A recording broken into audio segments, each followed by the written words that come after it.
The Apple iPhone 17 Pro Max pushes the iconic iPhone in bold new directions and colors. It's recognizable but different in ways that make it eye-catching. The performance is stellar and the cameras set a new high watermark for smartphone photography. For people who demand more from their smartphone, there may be no better choice. If you are looking different in your iPhone shopping journey, the iPhone 17 Pro Max has you covered. It's not just that fetching cosmic orange, the unexpected hue hit of Apple's eye-dropping event. Apple's iPhone 17 Pro Max features a fresh design with new materials and a broad and bold product spanning camera plateau that adds a distinctive flair to what had become a somewhat tired design.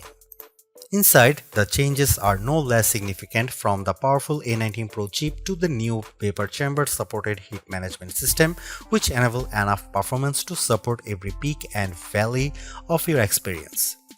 If you are fixated on cameras, the iPhone 17 Pro Max will not disappoint. There are now finally three 48-megapixel lenses that support a wide range of shooting styles. Perhaps the most notable of the three is the new 48-megapixel 4x optical zoom lens that also offers access to a sensor crop 8x zoom, which, thanks to selecting the center pixels from the larger sensor and an upgraded image pipeline, delivers some truly eye-popping photos.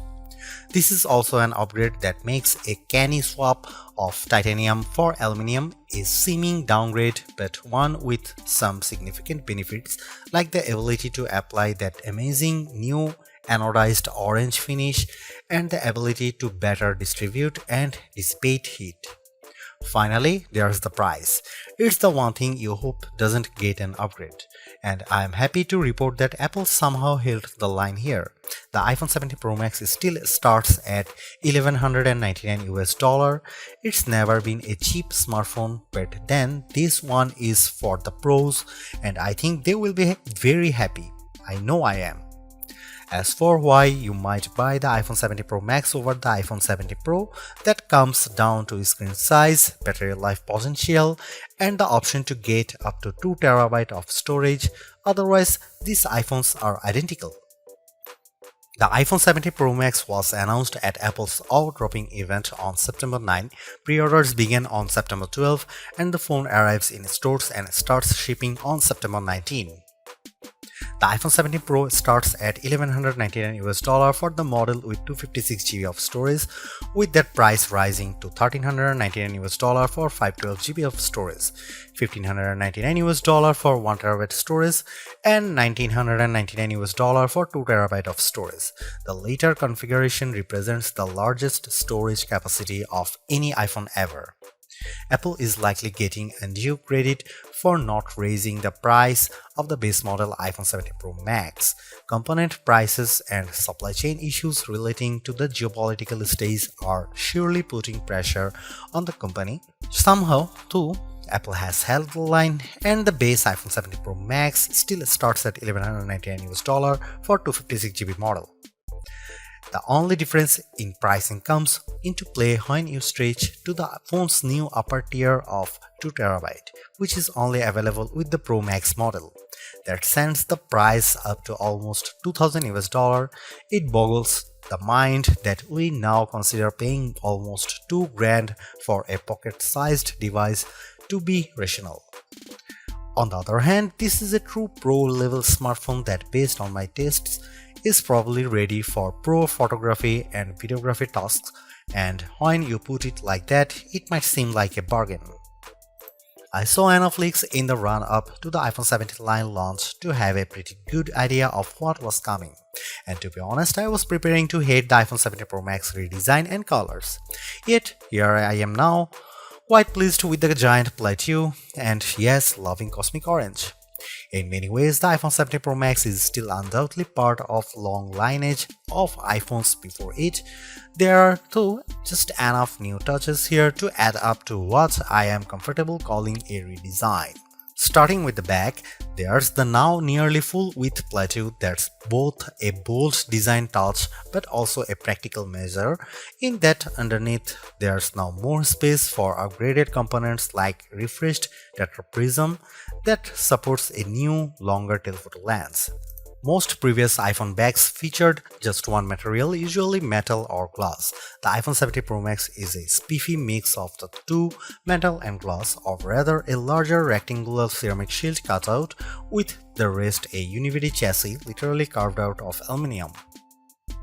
Instead of a titanium band surrounding a frame, components and the front and back glass, the iPhone 17 Pro Max's back cascades seamlessly to the side and even curves just a bit around the front to meet the Ceramic Shield 2 screen covers, which reportedly will better protect it from scratches. It will has an incredibly unified feel, and because Apple has radically cut down on edges, the phone feels very comfortable to hold. When it comes to dimensions and weight, the iPhone 17 Pro Max is slightly larger and heavier than the iPhone 16 Pro Max, but I challenge anyone to notice the differences, which can be measured in fraction. The iPhone 17 Pro Max is 163mm tall by 78mm long by 8.75mm thick and weighs 233 grams. By contrast, the iPhone 16 Pro Max was 163 by 77.6 by 8.25mm and weighed 227 grams. This year there are no new buttons to contend with. Along one edge we have the long power and Siri button, and below it camera control. Opposite them is the action button, and below that a pair of volume buttons. There are small differences along the shorter edges. On top, an antenna cutout is now visible, and on the bottom, the pair of speaker grills appear larger. If you want to lie the phone flat, you'll have to place it screen down. Even though the back plateau is nearly the full width of the phone, the tri-camera array still bumps out even further, and between this and the wide metal bump, this phone lies on its back at a slightly more extreme angle than the iPhone 16 Pro Max. The switch from titanium to aluminum provides not only some useful heat management and energy efficiency benefits, it's also opened the door for anodized color options. I don't know where Apple got the idea for cosmic orange, but I actually love it. It's bold without being garish. There's also silver and the very deep and inky deep blue. Apple sort of explained its color choices to me and even the loss of black, but I think this is just Apple mixing things up and possibly giving a nod to all the pro level folks who buy this phone for creative pursuits. Orange is a color that will get you noticed. Apple's redesigned plateau is not just an aesthetic choice, it's a practical one. Underneath that now larger raised platform is a lot of technology, including a new tetraprism to support Apple's longest and highest resolution telephoto lens ever. It's simply one highlight of a stellar iPhone 17 Pro Max camera system. There are a total of 4 cameras, with Apple calling the rear trio fusion cameras. The main camera is 48 megapixel, ultra-wide is also 48 megapixel, and telephoto also 48 megapixel with 4x optical, and the selfie camera is 18 megapixel. Those specs only tell half the story. In general, you are not shooting at the full frame 48 megapixel resolution, or rather, you might be using all 48 million pixels to produce a high quality 24 megapixel or even 12 megapixel to produce an 8x optical quality sensor crop. The ultrawide will by default shoot 12 megapixel macro photos. In virtually every instance, this is a case where less is more.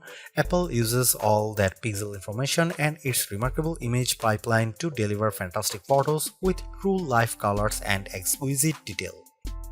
Here are some camera samples of the iPhone 17 Pro Max.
The iPhone 17 Pro Max is still a flagship phone based on my testing.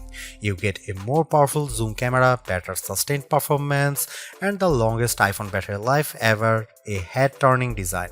The iPhone 17 Pro Max is still behind the competition on AI and it's a bit thick and heavy, but overall it is easily one of the best big screen phones yet.